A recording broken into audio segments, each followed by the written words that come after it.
एक समय की बात है कि एक घने जंगल में एक पेड़ पर मुर्गा रहा करता था। वह रोज सुबह सूरज निकलने से पहले उठ जाता था।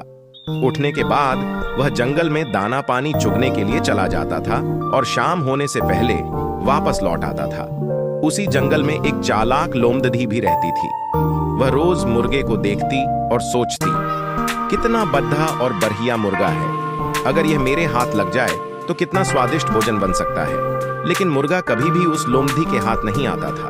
एक दिन मुर्गे को पकड़ दहाड़ने के लिए लोमधी ने एक तरकीब निकाली। वह उस पेटदाच के पास गई जहां मुर्गा रहता था और कहने लगी, अरे ओ मुर्गे भाई, क्या तुम्हें खुशखबरी मिली? जंगल के राजा और हमारे बद्दों ने मिलकर सारे लद्दाई झगड़े खत्म करने का फैसला किया है। आज से कोई जानवर किसी दूसरे जानवर को नुकसान नहीं पहुंचाएगा।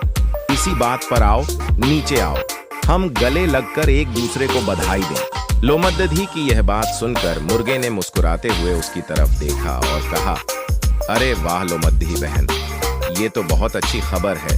पीछे देखो, शायद इसलिए हमसे मिलने हमारे कुछ और दोस्त भी आ रहे हैं। लोमदधी ने हैरान होकर पूछा, दोस्त?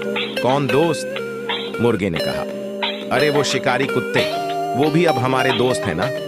कुत्तों का नाम सुनते ही लोमधी ने न आव देखा न ताव और उनके आने की उल्टी दिशा में दौड़ पड़ी। मुर्गे ने हंसते हुए लोमड़ी से कहा, अरे अरे लोमधी बहन, कहां भाग रही हो? अब तो हम सब दोस्त हैं ना।